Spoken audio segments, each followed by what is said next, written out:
বিভাগের চিকিৎসার শেষ আশ্রয়স্থল রংপুর মেডিকেলের তীব্র আইসিইউ সংকট। আইনি জটিলতায় থমকে আছে যশোরের টেকারঘাট সেতুর নির্মাণ কাজ। বরিশালে অটোরিকশার চাপায় শিশুর মৃত্যু।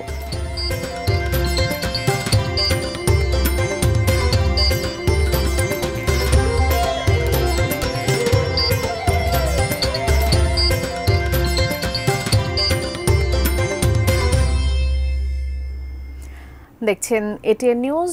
দেশের খবরে সবাইকে স্বাগত জানাচ্ছি, আমি বাবলি ইয়াসমিন। আকিজ বশির গ্লাসের সৌজন্যে শিরোনামগুলো শুনছিলেন। বিস্তারিত। রংপুর মেডিকেল কলেজ হাসপাতালে আইসিইউতে 10টি বেড থাকলেও নেই প্রয়োজনীয় সুযোগ সুবিধা। এরপরও 2 থেকে 3টি আইসিইউ বেড অকেজো হয়ে থাকে বেশিরভাগ সময়। রংপুর থেকে মনিরুজ্জামানের তোলা ছবি ও শাহরিয়ার মিমের পাঠানো তথ্যে ডেস্ক রিপোর্ট। রংপুর বিভাগের প্রায় 2.25 কোটি মানুষের চিকিৎসা সেবার শেষ আশ্রয়স্থল রংপুর মেডিকেল কলেজ হাসপাতাল। বিপুল এই জনগোষ্ঠীর স্বাস্থ্যসেবার জন্য 1000 শয্যার হাসপাতালটিতে আইসিইউ বেড মাত্র 10টি। এর মধ্যে 2টি থেকে 3টি অকেজো থাকে বেশিরভাগ সময়। আইসিইউ বিভাগে নেই নিরবিচ্ছিন্ন বিদ্যুৎ ব্যাকআপ দেওয়ার আইপিএস সুবিধা, echo, ultrasonogram, portable X-ray, ABC, bed size ডায়ালাইসিসের মতো গুরুত্বপূর্ণ যন্ত্রাংশ। ফলে ভোগান্তিও পোহাতে হয় পদে পদে। 3-4 দিন থেকে আমার এই আইসিইউর জন্য ঘুরতেছি বেডের জন্য। এত আশা নিয়ে এখানে আসে, সেই পরিমাণে তারা ফিরে যাচ্ছে, কোনো কিছুই সেবা নিতে পারতেছে না। সামান্য এই কয়টা আইসিইউ দিয়ে আসলে সংকলন হচ্ছে না। তো আমি আসলে আবেদনকারী কর্তৃপক্ষের কাছে অবশ্যই যেন আইসিইউ বেডগুলো বাড়ানো হয়। অন্যদিকে সরকারি হাসপাতালে তীব্র আইসিইউ সংকট থাকায় বাধ্য হয়ে বেসরকারি হাসপাতালে যাচ্ছেন অনেকে। এতে অতিরিক্ত অর্থ খরচের পর শূন্য হাতে ফিরে এসে চালাতে পারেন না সরকারি হাসপাতালের চিকিৎসা খরচও। রংপুর মেডিকেল কলেজের 1000 বেডের যে হাসপাতাল, তার জন্য ন্যূনতম যে বেড সংখ্যা প্রয়োজন সেই পরিমাণও আমাদের হাতে নেই। আইসিইউ থেকে উন্নতি হলে যেখানে রাখা হয় সেই এইচডিইউ যদি চালু করা যায় তাহলে এই সমস্যার অনেকটাই সমাধান হবে। আইসিইউ বেড সংকটের কথা স্বীকার করে প্রয়োজনীয় যন্ত্রাংশের ব্যবস্থা করা সহ আরও একটি 10টি বেডের আইসিইউ ইউনিট চালুর আশ্বাস দিলেন হাসপাতাল পরিচালক। তো এই হসপিটালের জন্য আসলে 10টা বেডে অপ্রতুল। সেই জন্য আমরা চেষ্টা করে যাচ্ছি যে আইসিইউর পাশে যে রুমটা আছে সেই রুমটা যেটা স্টোর রুম হিসেবে ইউজ হচ্ছে সেই রুমটাও আমরা যদি আইসিইউ বেডের মতো করে তৈরি করতে পারি বা মন্ত্রণালয়ে আমরা যোগাযোগ করার চেষ্টা করছি, যার ফলে আমাদের কিছু আইসিইউ সাপোর্ট আমরা বাড়াতে পারি। 2012 সালে রংপুর মেডিকেল কলেজ হাসপাতালের আইসিইউ ইউনিট চালু হয়। তুনাজিনা তনু, ডেস্ক রিপোর্ট, এটিএন নিউজ। নির্বাচন কমিশনার আব্দুর রহমানুল মাসুদ বলেছেন, গ্রহণযোগ্য নির্বাচন করার জন্য নির্বাচন কমিশন প্রতিশ্রুতিবদ্ধ। বরিশাল আঞ্চলিক নির্বাচন অফিসের সভাকক্ষে এক মতবিনিময় সভায় তিনি একথা বলেন। জাতির কাছে আমরা ওয়াদাবদ্ধ। এতদিন ভোট সম্পর্কে যে মানুষের মধ্যে যে অনীহা ছিল বা এতটা মনোযোগ ছিল না, গ্রহণযোগ্যতা প্রশ্নবিদ্ধ ছিল, আমরা সেই জায়গা থেকে উত্তরণ ঘটিয়ে একটা সঠিক, সুন্দর, মানুষের কাছে গ্রহণযোগ্য একটা নির্বাচন দেওয়ার জন্য প্রতিশ্রুতিবদ্ধ এবং আমরা এই লক্ষ্যেই এগিয়ে যাচ্ছি।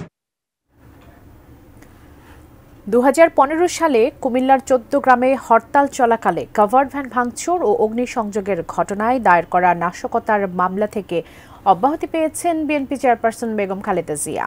কুমিল্লার অতিরিক্ত জেলা ও দায়রা জজ আফরোজা শিউলি তাকে অব্যাহতি আদেশ প্রদান করেন। বুধবার গণমাধ্যমকে বিষয়টি নিশ্চিত করেন কুমিল্লা জেলা জজ আদালতের পিপি কাইমুল হক রিঙ্কু।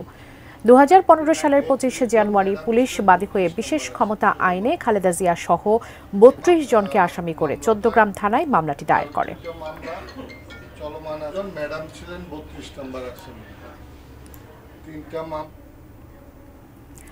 উচ্চতা জটিলতার কারণে উচ্চ আদালতের নিষেধাজ্ঞায় থমকে আছে যশোরের টেকারঘাট সেতুর নির্মাণ কাজ।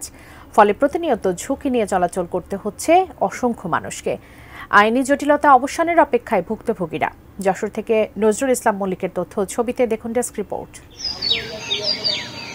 যশোরের 2 উপজেলার মাঝ দিয়ে প্রবাহিত টেকা নদী। নদীর এক পাশে অভয়নগর উপজেলার পায়রা ইউনিয়ন, অন্য পাশে মনিরামপুর উপজেলার নেহালপুর।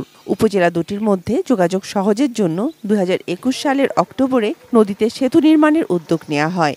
খুলনা বিভাগীয় অবকাঠামো উন্নয়ন প্রকল্পের আওতায় 2023 সালে কাজ শেষ হওয়ার কথা থাকলেও তা হয়নি। ব্রিজের যে বিকল্প রাস্তা, সেই রাস্তার যে নতুন যে কাঠের ব্রিজ, সেই ব্রিজ অত্যন্ত ঝুঁকিপূর্ণ। অনেক সময় দেখা যাচ্ছে হসপিটালে নিয়ে যাওয়ার সময় রোগীদের ক্ষেত্রে বিশেষ করে গাড়ি ঘোড়া নষ্ট হয়ে যায়, রাস্তার মাঝখানে জ্যাম হয়ে যায়। আমরা এলাকাবাসী অনেক দুর্ভোগে আছি। উচ্চতা জটিলতার কারণে উচ্চ আদালতের নিষেধাজ্ঞায় বন্ধ সেতুর কাজ, ফলে ভোগান্তি আর শেষ হচ্ছে না নদীর দুপারের মানুষের। এই অচল অবস্থার জন্য রিটকারী দুষছেন স্থানীয় সরকার প্রকৌশল অধিদপ্তরকে। অন্যদিকে উচ্চ আদালতের নির্দেশ পেলে আবারও কাজ শুরু হবে বলছে এলজিইডি। হাইকোর্টের নির্দেশনা বাস্তবায়ন করুক এবং জন চলাচলের যে দুর্ভোগ, সেই দুর্ভোগ যাতে না হয় তার জন্য বাইপাসগুলো সচল রাখুক। আমরা হাইকোর্টের নির্দেশনা যদি পাই আমরা কাজ চলমান করার, তাহলে আমরা ইনশাল্লাহ খুব শীঘ্রই আমরা কাজ আবার পুনরায় ব্রিজের কাজটা আরম্ভ করতে সক্ষম হবে। প্রায় 8,56,00,000 টাকা ব্যয় বরাদ্দে সেতুর 80% কাজ শেষ। দ্রুত আইনি জটিলতা কাটিয়ে সেতুটি জনমানুষের কল্যাণে লাগবে, প্রত্যাশা অভয়নগর ও মনিরামপুর উপজেলাবাসীর। Shakila Aziz, desk report, 88 news. একটা বিরতি নিচ্ছি, ফিরে এসে আরো থাকছে।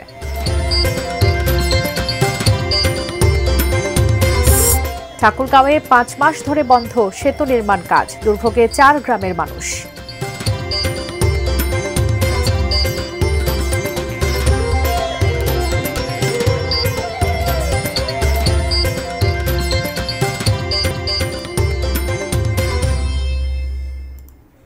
স্বাগত, আবারও দেখছেন দেশের খবর। বরিশালে অটোরিকশার চাপায় জান্নাতুল মালা নামে শিশু শিক্ষার্থীর মৃত্যু হয়েছে। দুপুরে বরিশাল নগরীর সরকারি বিএম কলেজের সামনে হাতে চিপস নিয়ে রাস্তা পার হচ্ছিল শিশুমালা। এ সময় একটি বেপরোয়া অটোরিকশা তাকে চাপা দেয়। আহত অবস্থায় তাকে বরিশাল শেরে বাংলা মেডিকেল কলেজ হাসপাতালে নেওয়া হলে চিকিৎসক তাকে মৃত ঘোষণা করেন। মালা নগরীর বৈদ্যপাড়া এলাকার বাসিন্দা হাবিবুর রহমানের মেয়ে। সে স্থানীয় একটি মাদ্রাসার 2য় শ্রেণীর ছাত্রী। শিশুটির মৃত্যুতে এলাকায় শোকের ছায়া নেমে এসেছে। অন্যদিকে ঘটনার প্রতিবাদ ও ব্যাটারি চালিত অটোরিকশা বন্ধের দাবিতে বিএম কলেজের সামনে বিক্ষোভ করছেন শিক্ষার্থীরা।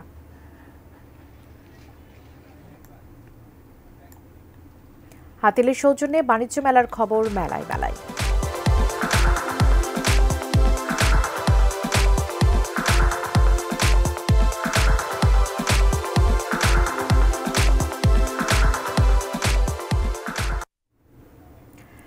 দর্শক, রাজধানীর পূর্বাঞ্চলে চলছে 29তম ঢাকা আন্তর্জাতিক বাণিজ্য মেলা 2025। আজ মেলার 22তম দিনে সেখানে ভিড় করেছেন ক্রেতারা।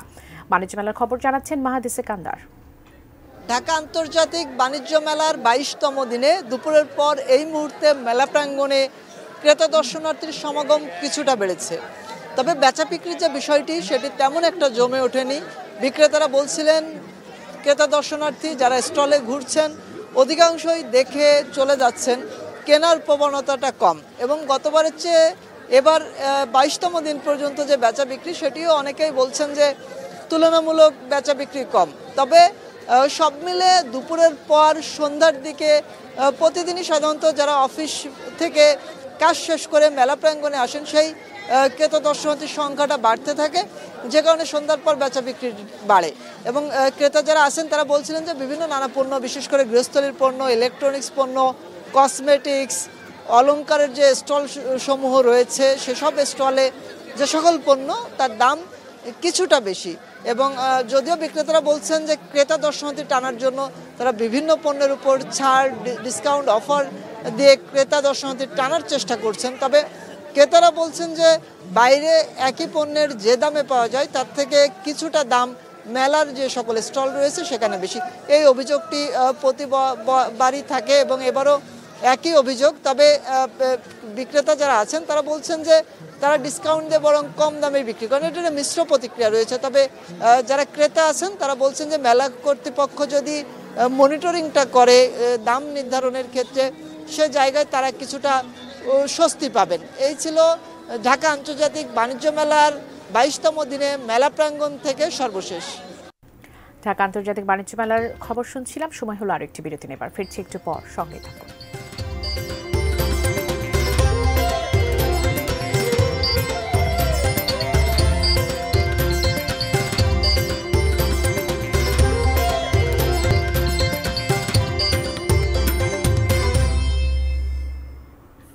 স্বাগত আবারও দেখছেন দেশের খবর। রাজশাহী বিশ্ববিদ্যালয়ের বৈষম্য বিরোধী ছাত্র আন্দোলনের সমন্বয়ক নুরুল ইসলাম শহীদের উপর হামলার প্রতিবাদে ও দুর্বৃত্তদের গ্রেফতারের দাবিতে মানববন্ধন করেছেন শিক্ষার্থীরা। দুপুরে রাজশাহী বিশ্ববিদ্যালয়ের প্যারিস রোডে ঘণ্টাব্যাপী এই মানববন্ধনের আয়োজন করে স্টুডেন্ট রাইটস অ্যাসোসিয়েশন। মানববন্ধনে বক্তারা অভিযোগ করে বলেন, জুলাই বিপ্লবে নেতৃত্বদানকারী সমন্বয়কদের উপর সারা দেশে গুপ্ত হামলা হচ্ছে, যা খুবই আশঙ্কার বিষয়। উদ্দেশ্য প্রণোদিত হয়ে জুলাই বিপ্লবকে নস্যাৎ করতে তাদের এজেন্ডা বাস্তবায়নে ফ্যাসিস্ট হাসিনার দোসররা এই হামলা চালিয়েছে। মঙ্গলবার রাতে নগরীর হেতেমখা এলাকায় মেসে রাতের খাবার খাচ্ছিলেন নুরুল ইসলাম শহীদ। এ সময় 20 থেকে 25 জন দুর্বৃত্ত মেসে প্রবেশ করে লোহার রড ও পাইপ দিয়ে তাকে মারধর করে। আহত অবস্থায় তাকে রাজশাহী মেডিকেল কলেজ হাসপাতালে নিয়ে চিকিৎসা দেওয়া হয়।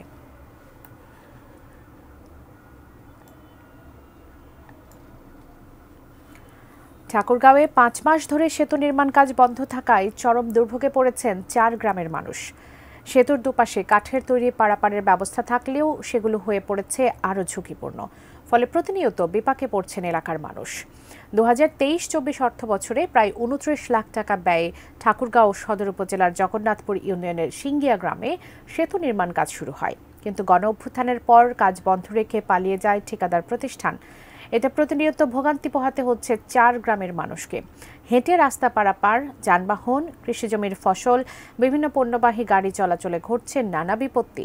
এ বিষয়ে ঊর্ধ্বতন কর্তৃপক্ষের সাথে যোগাযোগের চেষ্টা করলেও তা সম্ভব হয়নি। দ্রুত কাজ শেষ করে রাস্তাটি সচলের দাবি স্থানীয়দের।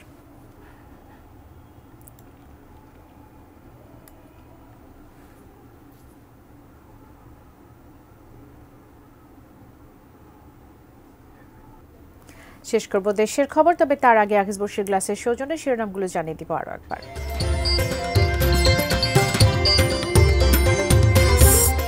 বিভাগের চিকিৎসার শেষ আশ্রয়স্থল রংপুর মেডিকেলে তীব্র আইসিইউ সংকট। আইনি জটিলতায় থমকে আছে যশোরের টেকের ঘাট সেতুর নির্মাণ কাজ। বরিশালে অটোরিকশার চাপায় শিশুর মৃত্যু।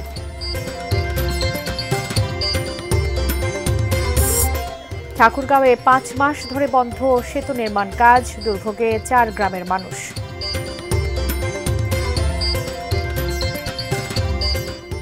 এই ছিল দেশের খবরে। এতক্ষণ সঙ্গে থাকার জন্য ধন্যবাদ সবাইকে।